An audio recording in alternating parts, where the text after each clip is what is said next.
Well guys, what I have here is the best card under 60 bucks, which may actually be the best value for money card for 1080p gaming in general in 2024, and it's the GTX 1660. Now, I'm doing this re-review in 2024 because those things have fallen down in price. I'm gonna address the price first. So a lot of you guys are probably gonna say, hey, but I cannot get it for that cheap. And the thing is, you just have to make offers. You can find them online for under 100 bucks easily, but the ones around the 100 bucks mark, they are not gonna sell. So if you offer them a little bit less, you're gonna buy them. If you wanna buy them for 50, like I have done, I paid 54 bucks for this card. You need to buy a lesser desired model. So what I have here is a 2-fan Zotac with such a terrible heatsink that it looks like those add-on heatsinks which you would put to mod a high-end GPU, okay? As we will discuss later, this card draws so little power that it doesn't really matter what you cool it with. So it still is very good. Now, how much would I pay for this? I would definitely stay under 70 bucks. I would pay 70 bucks if it's a very good model, like an Asus, or just a very reputable brand, good card. But honestly, the performance is gonna be the same even if you buy the worst single fan model. And now that lets us transition in another one of the advantages of why I'm saying it might just be the best card for 1080p gaming. You can put this card in every single PC out there pretty much, even into pre-builds.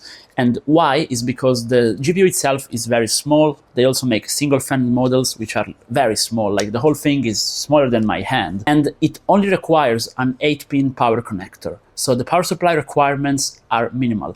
I'm gonna do a build very soon on the channel with this power supply here, which I paid 15 euros for. 15, do you understand? And it's gonna be plenty fine for this card. Another reason why you should buy this, if you tweak it, which I have a 3-minute video on how to tweak this card by undervolting it, and you don't need anything more than 3 minutes.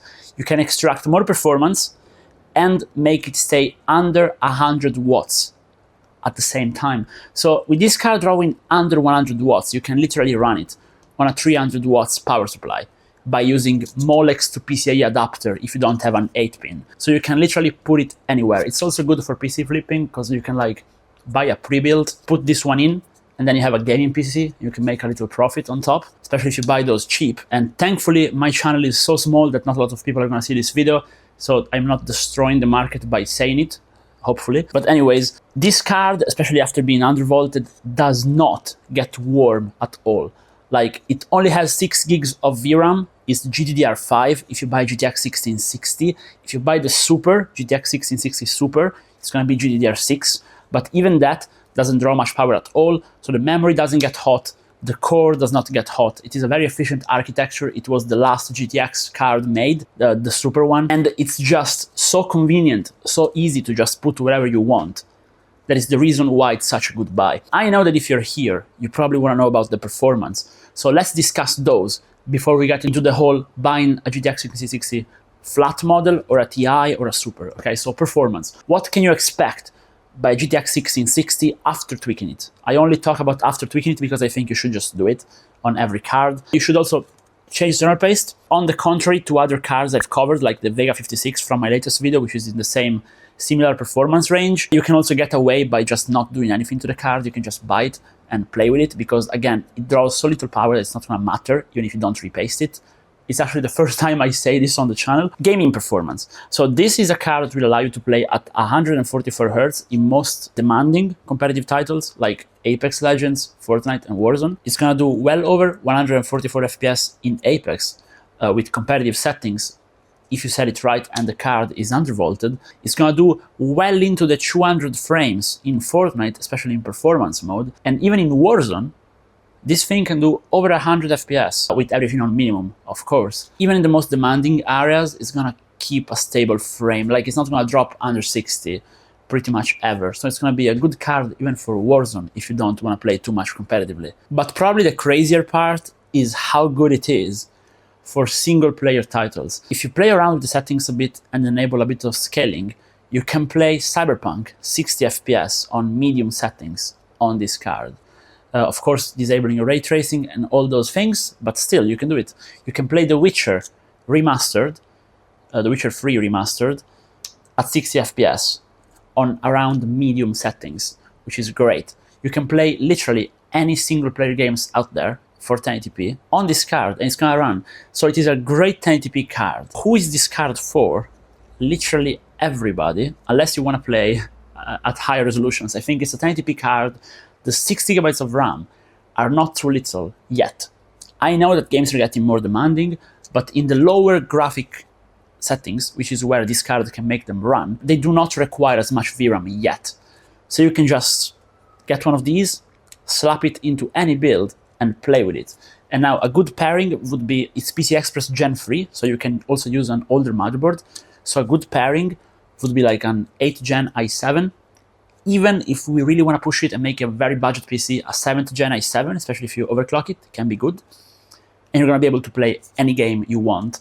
But it can also act as a good placeholder card with more modern hardware. So if you're on a really tight budget, you can just spend the money on maybe latest gen motherboard, latest gen CPU, maybe a Ryzen 5 7600 or 7500F, which are very cheap. Then just put this card in as a placeholder. You will be able to play at 1080p for the moment. Then you can just swap it out later and you've only spent $50, which is not bad. Talking about the price, let me transition to the TI Super variant thing. So I think the 1660 base model is the most neglected, and it's also the one you should buy. The Super, again, is a bit better. The Super actually really shines if you're playing at higher resolutions, like 1440p with GDDR6 helps a lot. But I don't think that this card is a good card for high resolution, not even the Super one, which is why I recommend you stick to 1080p. And honestly, if you're sticking to 1080p, getting 5 to 10% more performance, which is what you're going to be getting with the Super, it's not going to be a game changer. So I think the Super is a good card if you find it for cheap, but usually the price delta is not worth the money. The Ti is even faster than the Super. Just to contextualize it for you guys, this card is basically GTX 1070 performance level. It's faster than an RX 580.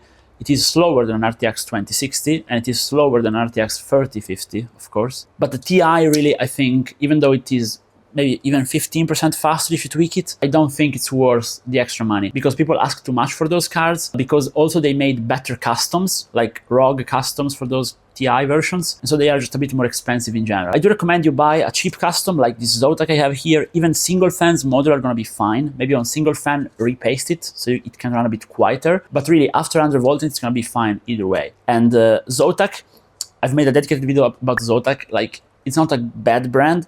Their cheap stuff, like this card, are not the best, but they just run. So my advice for you guys is just buy a cheap GTX 1660 for 50 to 60 bucks. Doesn't matter which brand it is. Buy a PNY, buy a Zotac. I have reviews of all the brands on the channel, by the way. It's a little series I'm doing.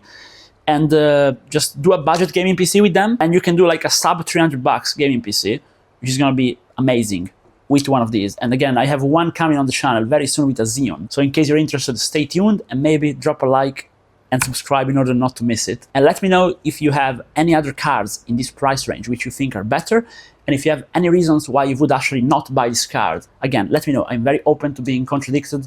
I think it's the best part of tech communities. So see you guys again, hopefully, if you like the channel, if you like my delivery. And yeah, thanks a lot for watching. Bye bye.